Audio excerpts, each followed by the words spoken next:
Hello বন্ধুরা, আপনারা সবাই কেমন আছেন? একটা নতুন ট্রাভেল ব্লগে আপনাদের সবাইকে স্বাগত। আজকে আমি আপনাদের নিয়ে চলবো একটা সুন্দর জায়গা উড়িষ্যার, যেই জায়গাতে আপনারা একদিনই গিয়ে ফিরে আসতে পারেন এবং একটা খুব ভালো আপনারা সময় সেখানে কাটাতে পারেন। তো কিভাবে যাবেন এবং যেতে আপনাদের কত সময় লাগবে, কত কি খরচ, সমস্ত কিছু আপনাদের বলবো। আপনারা প্রথম থেকে শেষ পর্যন্ত ভিডিওটি দেখুন। ভিডিওটি ভালো লাগলে অবশ্যই লাইক করবেন, আর যদি কোনো ধরনের আপনাদের জিজ্ঞাসা করার থাকে আপনারা কমেন্ট বক্সে কমেন্ট করে জানাতে পারেন, আমি আপনাদের কিন্তু উত্তর দেব। আমি গিয়েছিলাম উড়িষ্যার ময়ূরভঞ্জ ডিস্ট্রিক্টের অন্তর্গত দেবকুণ্ড জলপ্রপাতকে। তো আমি আমার যাত্রাটা শুরু করেছিলাম খড়গপুর স্টেশন থেকে। সেখানে সকাল 6টার সময় ভদ্রক যে এক্সপ্রেস হয় সেটা প্রত্যেক দিন যায়। তো আমি সকাল 6টায় খড়গপুরে ভদ্রক ধরে বালেশ্বরে পৌঁছে যাই। তো বালেশ্বর থেকে আপনাদের বাস ধরে উদালা বলে একটা স্টপেজ হয়, সেইখান পর্যন্ত আপনাদের বাসে করে যাতায়াত করতে হয়। আপনাদের ভাড়া লাগে 70 টাকা মতো।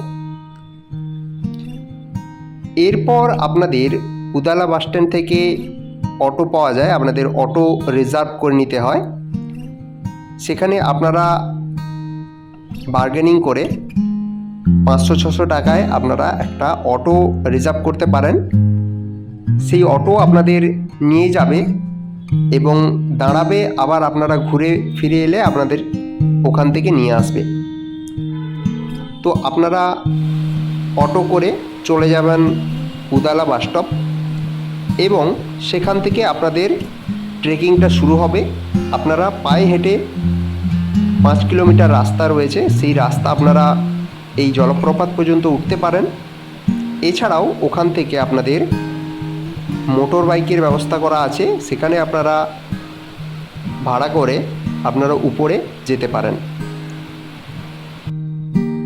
সেখানে আপনাদের চার্জ লাগবে, প্রত্যেকটা বাইকে আপনাদের দুজন করে বসাবে এবং মোট আপনাদের 240 টাকা ভাড়া পড়বে। এর থেকে আপনারা যদি হেঁটে হেঁটে যান তাহলে আপনারা চারপাশের যে জঙ্গল, সেই জঙ্গল দেখতে পারবেন। এছাড়াও জঙ্গল বেয়ে যে ঝর্ণাগুলো পড়ে আসছে সেগুলোও আপনারা চাক্ষুষ করতে পারবেন। এছাড়াও রাস্তার মাঝে মাঝে আপনারা অসংখ্য প্রজাপতি দেখতে পাবেন। রং বেরঙের প্রজাপতি আপনাদের কিন্তু এই যাত্রাপথটাকে খুবই মনোমুগ্ধকর একটা পরিস্থিতিতে পরিণত করবে। আপনারা একটুও বোর ফিল করবেন না। এই রাস্তার শেষে আপনারা যে ঝর্ণাটি দেখবেন, অর্থাৎ যে ওয়াটারফলটা আপনাদের বললাম দেবকুণ্ড, তার মাথায় আপনাদের একটা ঠাকুরের মন্দির রয়েছে।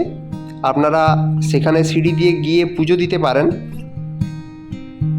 তা না হলেও আপনারা কিন্তু নিচ থেকে আপনারা ঝর্ণাটা দেখে আপনারা কিছুক্ষণ সময় কাটিয়ে ফিরে আসতে পারেন। এখন আসল ব্যাপার হলো, ওখানে প্রফেশনাল ক্যামেরা বা ব্লগিং জাতীয় কোনো জিনিস কিন্তু অ্যালাউ করে না। সুতরাং আপনাকে সেগুলো নিজের দায়িত্বে ওই পাহাড়ে ওঠার আগে আপনাদের রেখে যেতে হবে। তাই ওখানে গিয়ে ভালো কোনো ধরনের শট কিন্তু আমি পাইনি। আর এই যে ছবিগুলো আপনারা দেখছেন এগুলো কিন্তু পাহাড়ে ওঠার আগে রাস্তা থেকে নেওয়া। আর ওপরে ঝর্ণার যে ভিডিওটি দেখলেন এটি আমার মোবাইল থেকে ক্যাপচার করা। তো ফরেস্ট ডিপার্টমেন্ট থেকেই কিন্তু এটা বারণ করা ছিল, কারণ কিছুদিন আগেই কিন্তু এখানে ঝর্ণা থেকে পড়ে মারা গেছে, সেজন্যই এই বিধিনিষেধ।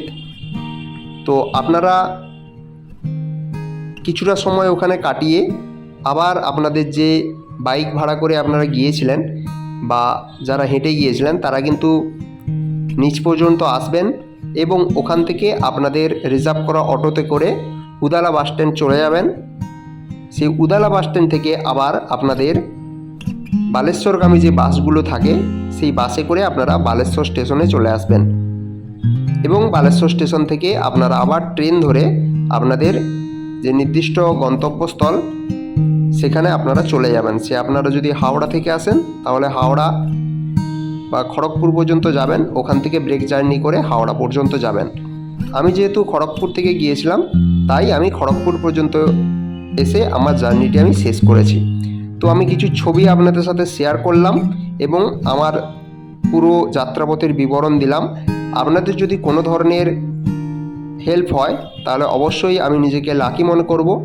আর এই ভিডিওটি দেখে আপনাদের কেমন লাগলো অবশ্যই আপনারা জানাবেন।